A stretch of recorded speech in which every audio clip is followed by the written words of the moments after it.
मुख्यमंत्री योगी आदित्यनाथ की अगुवाई में उत्तर प्रदेश अब आयुष और हेल्थ टूरिज्म का अगला केंद्र बनने की दिशा में अग्रसर है। सरकार आयुर्वेद की लोकप्रियता को बढ़ावा देकर राज्य को हेल्थ टूरिज्म का हब बनाने की योजना पर काम कर रही है, जिससे रोजगार और स्वास्थ्य सेवाएं मजबूत होंगी। देखिए रिपोर्ट। योगी राज में आयुष को बढ़ावा,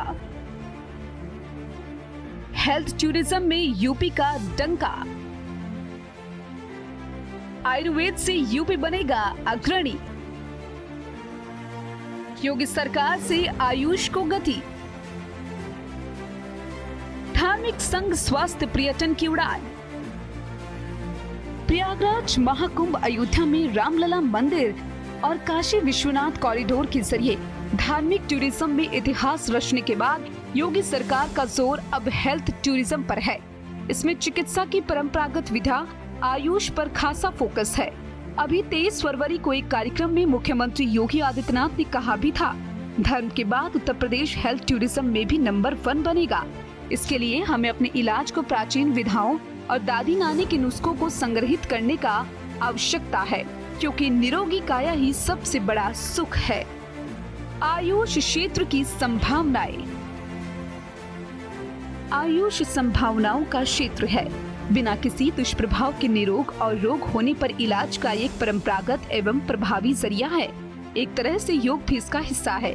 योग सहित आयुर्वेद के वैश्विक स्तर पर बढ़ती लोकप्रियता इसकी संभावनाओं को और बढ़ा रही है। हर किसी के लिए उपयोगी होने के कारण आज पूरी दुनिया अंतर्राष्ट्रीय योग दिवस मनाती है। विश्व स्वास्थ्य संगठन द्वारा हर्बल उत्पादों को मान्यता देना भारत के लिए एक सुअवसर हो सकता है। आयुर्वेद की ये लोकप्रियता और वैश्विक स्वीकार्यता भारत की स्वदेशी ज्ञान और विरासत की संपन्नता है। योगी सरकार को पूरा भरोसा है कि आने वाले वर्षों में भी इस विद्या के स्वीकार्यता और लोकप्रियता का यही सिलसिला जारी रहेगा।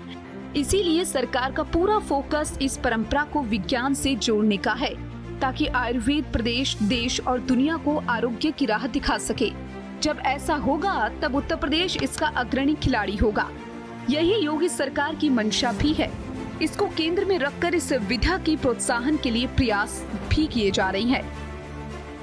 आयुष उत्पादों के वैश्विक बाजार में एक दशक में 15 गुना से अधिक की वृद्धि। आयुष का बढ़ता बाजार भी इसकी लोकप्रियता और स्वीकार्यता का प्रमाण है। आंकड़े इसके गवाह है।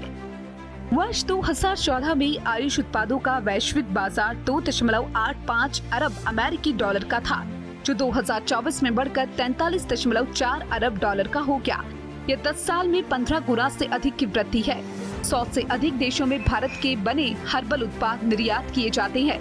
वैश्विक महामारी कोविड-19 के बाद इसमें अभूतपूर्व विस्तार हुआ। माना जा रहा है कि शैक्षिक और आर्थिक स्तर के बढ़ने के साथ लोग सेहत के प्रति और जागरूक होंगे। इससे आयुष का क्रेज और कारोबार दोनों बढ़ेगा। आयुष के कारोबार में अभूतपूर्व वृद्धि और योग की वैश्विक लोकप्रियता इस बात का सबूत है कि आने वाला समय इलाज की इसी प्राचीन विद्या है।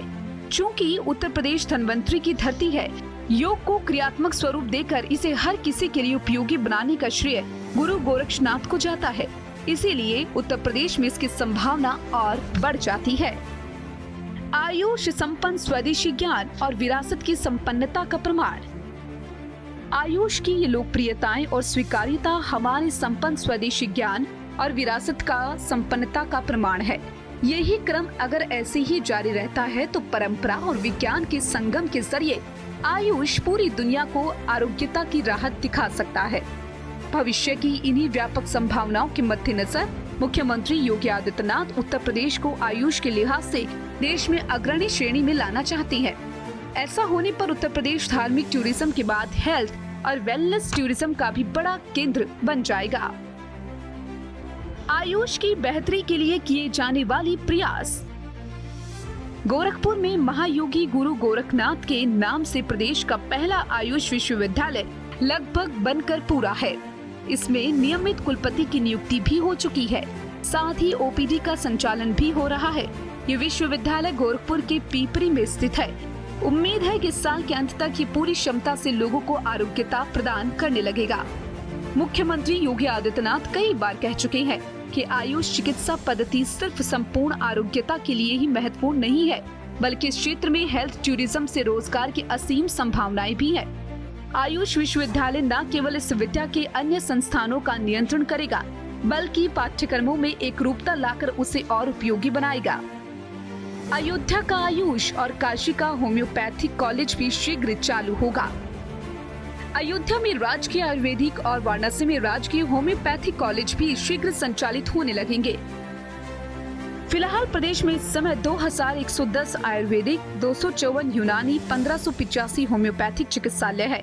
इसके साथ 8 आयुर्वेदिक कॉलेज और इनसे संबंधित चिकित्सालय, 2 यूनानी कॉलेज और इनसे संबंधित चिकित्सालय और 9 होम्योपैथिक कॉलेज, उनसे संबंधित चिकित्सालय और वेलनेस सेंटर भी है। आयुष मंत्रालय लगातार काम करने में जुटा हुआ है। किसानों की खुशहाली और नौजवानों के लिए रोजगार के खुलेंगे द्वार। आयुष के बढ़ते क्रेज और कारोबार से स्थानीय स्तर पर औषधीय खेती को प्रोत्साहन मिलेगा। इनके प्रसंस्करण के लिए स्थानीय स्तर पर कुटीर उद्योग लगेंगे। इनमें ग्रेडिंग, प्रसंस्करण, पैकेजिंग, लोडिंग, अनलोडिंग और मार्केटिंग के लिए रोजी रोजगार के नए अवसर भी सृजित होंगे। लोग आसपास उगने वाली जड़ी बूटियों का संग्रह कर अतिरिक्त आय अर्जित कर सकेंगे। इसका सर्वाधिक लाभ स्थानीय किसानों और छोटे उद्यमियों को होगा। योग और आयुर्वेद गोरक्षपीठ की परंपरा। उल्लेखनीय है कि योग और आयुर्वेद गोरक्षपीठ की परंपरा है। तन और मन के स्वास्थ्य के लिए पूरी दुनिया में स्वीकार्य योग को वर्तमान स्वरूप में लाने का श्रेय नाथ पंथ के प्रवर्तक गुरु गोरखनाथ को जाता है। मुख्यमंत्री योगी आदित्यनाथ गोरखपुर स्थित नाथ पंथ का मुख्यालय माने जाने वाले इसी पीठ के पीठाधीश्वर भी हैं। यहाँ के मंदिर परिसर में उनके दादा गुरु ब्रह्मलीन महंत दिग्विजय नाथ के नाम से बहुत पहले से आयुर्वेदिक केंद्र है। यहाँ नियमित योग का भी प्रशिक्षण दिया जाता है। साल में एक बार हफ्ते भर का विशेष प्रशिक्षण कार्यक्रम भी चलता है। कुल मिलाकर योगी सरकार आयुर्वेद की पद्धति से भी लोगों का इलाज कराने पर जोर दे रही है। इसके लिए जनता को प्रेरित भी किया जा रहा है। Bureau report, network 10।